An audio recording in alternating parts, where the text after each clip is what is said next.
a lot going on. I just don't really feel like doing videos and running my mouth talking about whatever.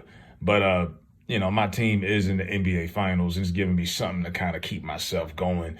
And look, I guess with today's identity politics, I'm not supposed to be happy about this because apparently Mark Cuban, who's a known well liberal, sold the team to this casino family. And this family happens to be like one of the highest paid like Trump donors. And God forbid, I'm not supposed to ever watch a Mavs game. The hell with y'all, man. You ain't stealing my joy. We finals bound. Kiss my ass. I've waited 13 years for this. I'm 20 years invested. If you don't like it, the hell with you. Turn the video off. I'm not going to stop. Half of y'all favorite teams and investors. Hell, it's a white guy who is the main investor of the Shade Room where you get your news from. All right? You have these people that run these teams that own your favorite basketball teams and stuff and football teams. If you really wanted to do a real deep search and find out who they supported and what they did politically, you could if you wanted to. That's not why I watch this team. I watch this team because I love this team and I love basketball. And speaking of that, I'm seeing, and wow, damn, you see these tickets? Why are the tickets in Dallas more than the tickets in Boston? That's another question. But the final starts Thursday, and there's a lot of these storylines going into it. And lately, Stephen A. apologized to Kyrie Irving. I didn't even feel like talking about that last week. It was like, because if you Google Stephen A. Smith apologize, like 20 different results pops up. He's apologized to a bunch of people, right? His job, this player, that player. His apologies don't mean nothing. They're not genuine at all. And he went on this 10-minute apology about him being wrong. This was after Kenny Smith put him on blast, and I put a video out on that last week. Kenny Smith on TNT talked about how guys from the neighborhood had been talking and had to call Stephen A. and they had to put Stephen A. in his place. Like, yo, you doing too much, man. You calling this guy out of his name? He's supposed to be in our circle. How dare you? And he had to back his words up. Now, they're running with this narrative that Kyrie's a grown man now and he's changed and he's matured. And no, he's the same person he was. Yeah, he's not saying wild stuff like, oh, just weird stuff like the earth is flat or whatever. Who cares about that? That's what he thinks. But he's the same person. He just stood for something and y'all didn't.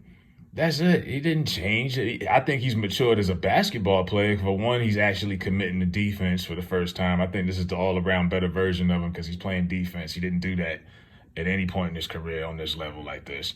And he's actually willing to share the spotlight with another superstar, where in the past, he didn't want to probably do that with LeBron at some point, and he definitely didn't feel like playing babysitter or leader to a bunch of young kids when he was in Boston. But to say that he's changed and he's just matured, and no, he retweeted a link to a movie about his heritage, and y'all tied it and said, oh, he's disrespecting Jewish people. And then forced the commissioner, who I don't even believe was offended initially, because you know why? Adam Silver's Jewish, and it took him a week before he even responded or had anything to say, before it was any punishment. They pressured that man and said, you need to do something.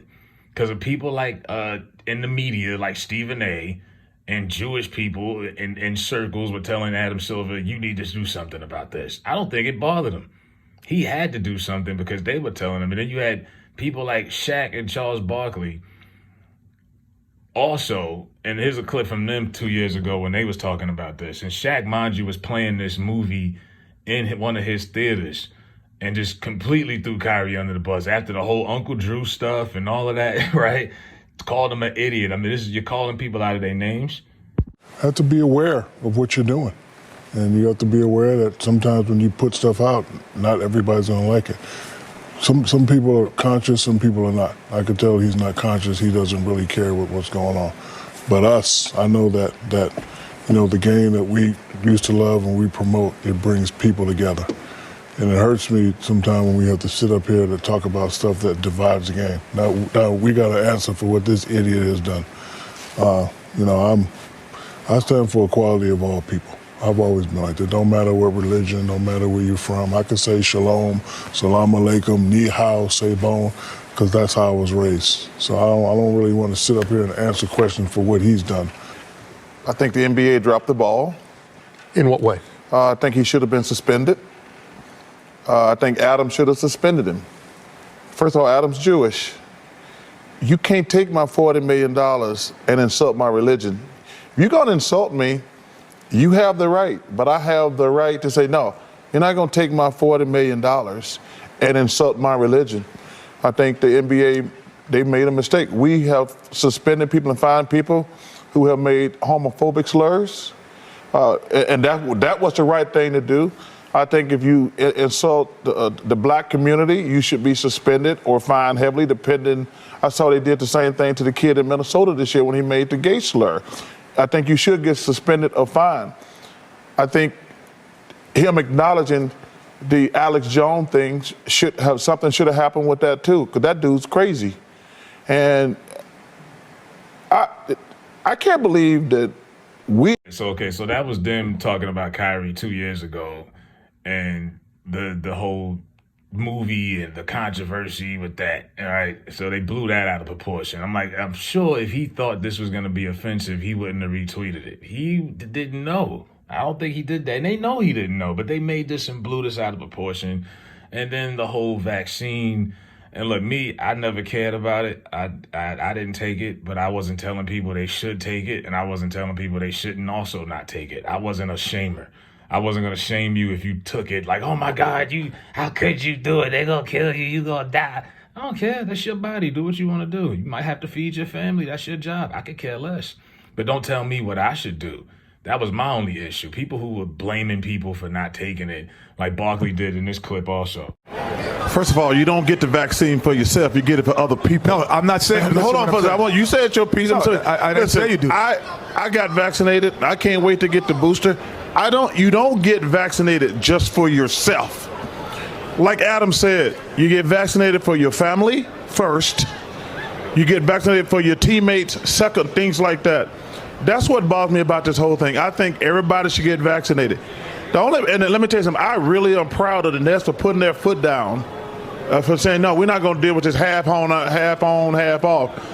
The only thing that bugged me, he's still going to make $17 million sitting at home. I wish they could find a way, if he wants to go on this thing, like, people say he's like Ali. First of all, don't ever compare anybody to Ali.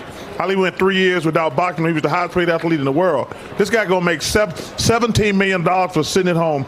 But to every person out there, you don't get vaccinated just for yourself. Let's get that out. You get the vaccine for your family. You don't get it for yourself, right? So they was pushing that real tough. Now they still do it silently, but you see Travis Kelce's in the commercials and all of that. But it's crazy. We lived in a world a couple of years ago where they convinced most of you people that you had to put on a mask to step out the door. And to this day, I still see people who are haunted by this, COVID situation. You still see people in traffic sitting in their car with masks on. Or it's this guy I work with. I've never seen his face. He still wears a mask like it's 2020. And then he got COVID like his third week on the job. You know what I mean? Like, it's nuts. Like we lived in this crazy world where people was brainwashed by this disease. And I'm not taking anything away from it. I know it harmed a lot of people. It killed a lot of people. Right? But so is this, this jab. But yeah, you guys are the ones who messed up and was pushing something irresponsibly, pushing something on people without knowing their medical situation, trying to shame people for it, cause more friction and division in the country, and then you calling this man out his name because he didn't want to do it. He didn't want to take that. It's a prime athlete. You see how many athletes have been dropping dead lately in their 30s? He didn't want to do it, and y'all made him look like he was Hitler for between the tweet and standing up for something. And that's crazy. You're supposed to honor those who stand up for something, not look down on them. But that's what they did. And now they're like, oh, well, he's a changed man. No, he's not. He's the same guy. He's still Uncle Drew. He's still, like I said, I just think he matured basketball-wise. He's not ashamed to be that leader now, and he's definitely willing to share the spotlight. But no, he's the same dude he always been. You guys changed, and now everything's come full circle. And, like I said, we'll see come game one. I think these Celtics fans are going to exhaust themselves emotionally trying to yell at Kyrie, trying to get a reaction out of him. But I don't think he's going to be fazed by that. He's in a different subtle mind space than he was in Brooklyn. And look, if they want to do that, they'll just set Luka off and he'll go crazy on him and cuss him out and drop 40 on him or whatever. So that might be what happens anyway. But let me know what y'all think, who you got in the finals if you're watching it. Like I say, I'm not even supposed to be watching this because, God, they sold the team. And it's funny, but Cuban's a liberal. He sold the team to a woman who's a Trump supporter. But hey, I don't have nothing to do with these politics, man. I just watch the team. I did not tell Cuban who to sell the team to. You know what I mean? This is business. Look up who owns your favorite team before you come talking to me.